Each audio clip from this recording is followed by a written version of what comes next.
Hello dear students, आज का video उन स्टूडेंट्स के लिए है जो उत्तराखंड पॉलिटेक्निक डिप्लोमा कोर्स में एडमिशन ले चुके हैं या फिर लेने वाले हैं।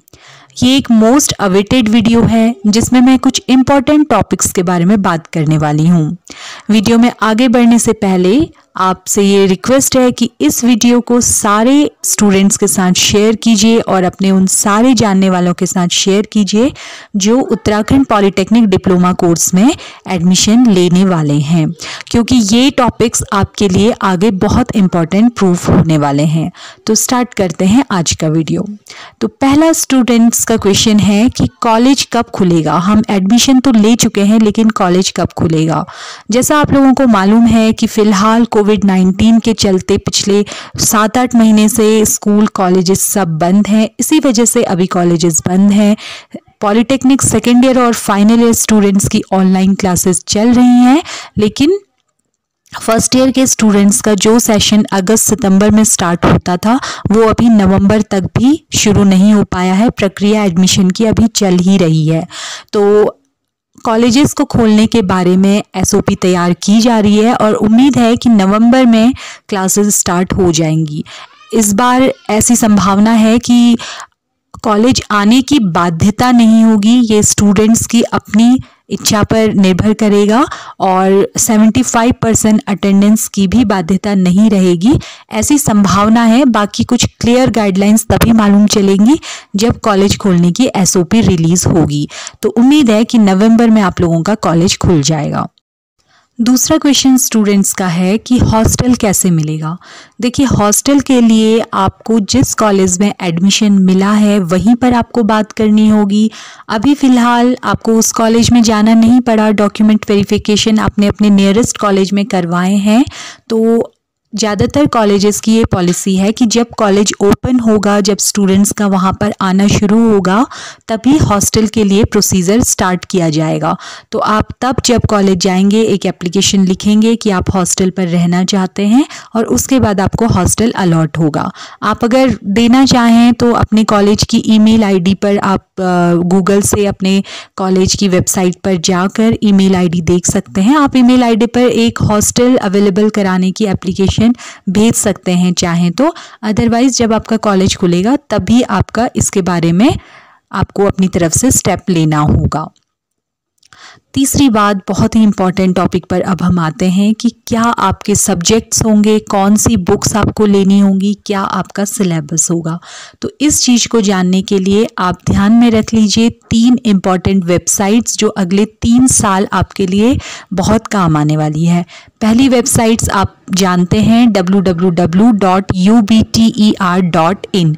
यहाँ पर आपको जो भी बोर्ड की नए ऑर्डर्स आते हैं या फिर नोटिस आते हैं वो मिल सकते हैं।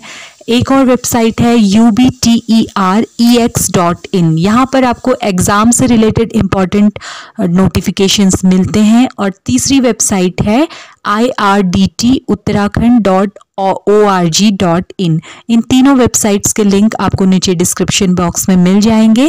जो तीसरी वेबसाइट है ये आपके लिए बहुत इंपॉर्टेंट है, क्योंकि यहीं से आपको मालूम चलेगा कि कौन से सब्जेक्ट्स आपको पढ़ने हैं और क्या आपका सिलेबस रहेगा आगे। तो मैं आपको बता देती हूँ कि कैसे आपको अपना सिलेबस और सब्जेक्ट्स इस वेबसाइट्स की हेल्प से चेक करने हैं। तो आप अपने गूगल सर्च बार पे जाकर टाइप करेंगे irdt.uttarakhand.org.in। तो ये वेबसाइट मैंने पहले भी ओपन की हुई है, ये आपका सजेशन में दिखा रहा है। ये आपकी वेबसाइट आ गई है IRDT की। इसमें आपको जाना है click here to enter IRDT website पर। तो यहाँ पर जब आप जाएंगे आपको ये टॉप में दिखाई होगा, रेड कलर का दिखाई देगा न्यू करिकुलम यानी कि आपका सिलेबस। तो यहाँ पर डिप्लोमा इंजीनियरिंग कोर्सेज़ के लिए और डिप्लोमा अदर कोर्सेज़ के लिए सभी का सिलेबस अवेलेबल है। तो जैसे मैं इंजीनियरिंग कोर्सेज़ में जाती हूँ तो आप देखेंगे सिविल इंजीनियरिंग, केमिकल इंजीनियरिंग, जो भी आपकी ब्रांच है इसमें से जो भी आप देखना चाहें उस पर टैप करके आप उसका सिलेबस देख सकते हैं। तो देखिए, अभी आपको इसमें फर्स्ट, सेकंड और थर्ड सेमेस्टर का सिलेबस दिख रहा है। जो न्यू करिकुलम है ये पिछली बार से ही स्टार्ट हुआ है, तो अभी आपको थर्ड सेमेस्टर तक का सिलेबस दिखाई दे रहा है। तो यहाँ पर आप जाएंगे सेमेस्टर 1 में और यहाँ पर आपको ये सारे अपने सब्जेक्ट्स दिखाई देंगे। आपको फर्स्ट सेमेस्टर में English and communication skills, applied mathematics, applied physics, applied chemistry, computer fundamentals, engineering drawing, general workshop practice, ये सारे सब्जेक्ट्स पढ़ने होते हैं। साथ में आपके गेम्स, SCA, NCC, NSS, इन सब के लिए भी आपको मार्क्स दिए जाते हैं और इसी तरह इंडस्ट्रियल एक्सपोजर के भी आपके मार्क्स होते हैं। इसी तरह से आप सेकंड सेमेस्टर का भी देख सकते हैं। इसका सिलेबस अगर आप देखना चाहें तो इंग्लिश एंड कम्युनिकेशन स्किल्स को अगर आप टैप करेंगे तो यहाँ पर आपको ECS का पूरा सिलेबस शो हो जाएगा।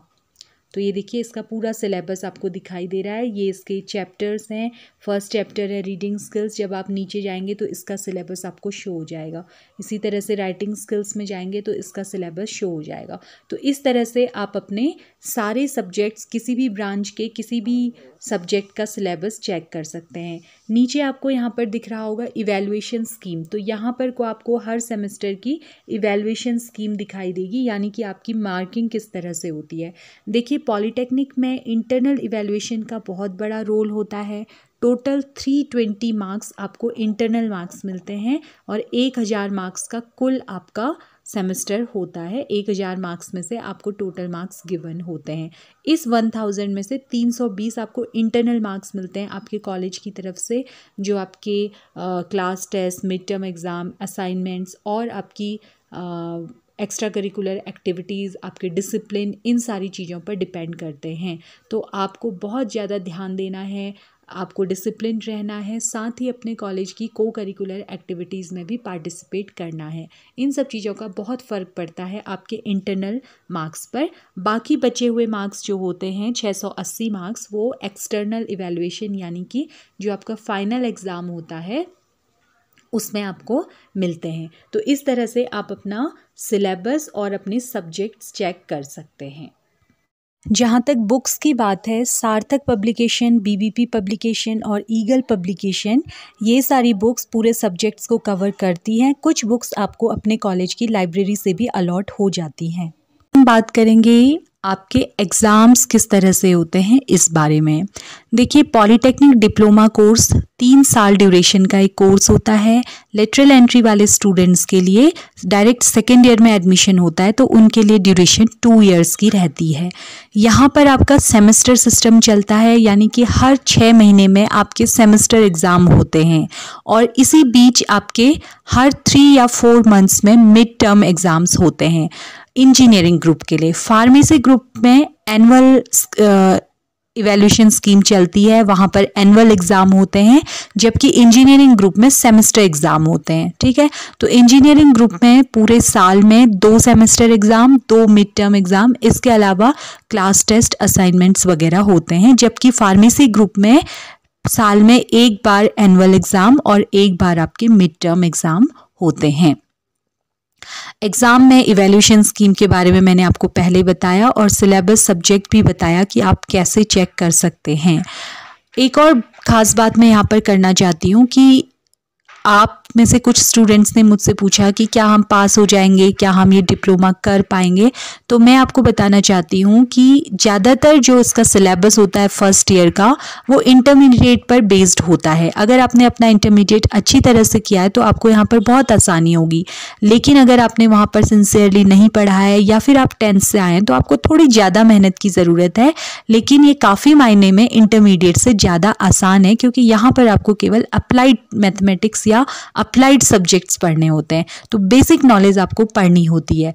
बावजूद इसके मैथ्स और इंजीनियरिंग ग्राफिक्स 2 सब्जेक्ट्स ऐसे हैं जिसमें बहुत ही बैक आती हैं स्टूडेंट्स की, और वो बैक बच्चे अगले साल एग्ज़ाम देते 3 साल तक क्लियर नहीं कर पाते हैं। मैं ऐसे कई स्टूडेंट्स को जानती हूँ जो 3 साल के बाद भी, उनके क्लासमेट्स तो डिप्लोमा पास कर चुके हैं, लेकिन वो अभी भी अपनी अप्लाइड मैथमेटिक्स और इंजीनियरिंग ग्राफिक्स की बैक क्लियर नहीं कर पा रहे हैं। उन्हें 4, 5, 6 साल हो चुके हैं।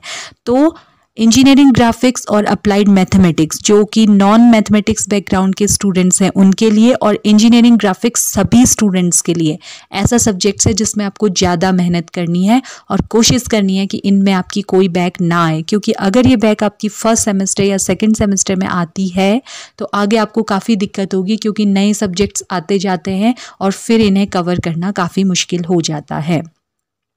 एक और इम्पॉर्टेंट बात मैं आपको बताऊं कि यहाँ पर आप अगर 1, 2, 3, 4, 5 या 6 सब्जेक्ट्स में बैक आती है तो आप प्रमोट हो जाते हैं, आप नेक्स्ट सेमेस्टर में जाते हैं। आपको अगले सेमेस्टर के एग्ज़ाम के साथ ये पिछली बैक्स क्लियर करनी होती है, यानी कि आपका 6 बैक तक अगर आती हैं तो साल बर्बाद नहीं होता है। लेकिन अगर आपकी 6 से ज़्यादा बैक आती हैं तो फिर आपका एनुअल बैक आ जाती है, इसे ईयर बैक बोला जाता है। इस केस में आपको अगले ईयर में, नेक्स्ट ईयर में प्रमोट नहीं किया जाता है और आपको प्राइवेट स्टूडेंट के रूप में ये बैक्स पहले क्लियर करनी होती है, उसके बाद आपको नेक्स्ट ईयर में एडमिशन मिलता है। तो 6 बैक से ज़्यादा आने पर आप फेल कहलाते हैं और उस केस में आपको प्राइवेट स्टूडेंट के रूप में पहले अपनी बैक्स क्लियर करनी होती हैं, तभी आप नेक्स्ट ईयर में एडमिशन ले सकते हैं।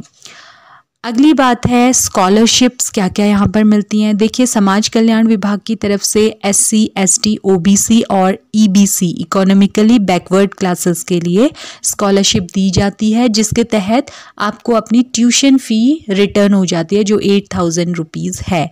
तो इसका नोटिफिकेशन आपको कॉलेज से मिलता है और पूरा प्रोसीजर आपके कॉलेज के थ्रू इसमें होता है। आपको कॉलेज में अपने डॉक्यूमेंट सबमिट करने होते हैं, वहाँ से फॉरवर्ड किया जाता है, उसके बाद आपको जो समाज कल्याण विभाग है उसकी तरफ से ये स्कॉलरशिप मिलती है।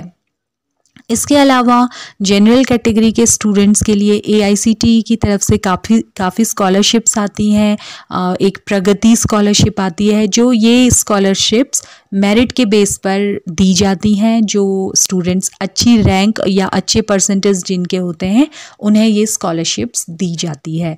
तो ये सारी जानकारी थी पॉलीटेक्निक डिप्लोमा कोर्स के बारे में। और भी कोई जानकारी आप लेना चाहते हैं तो मुझे कमेंट करके पूछ सकते हैं।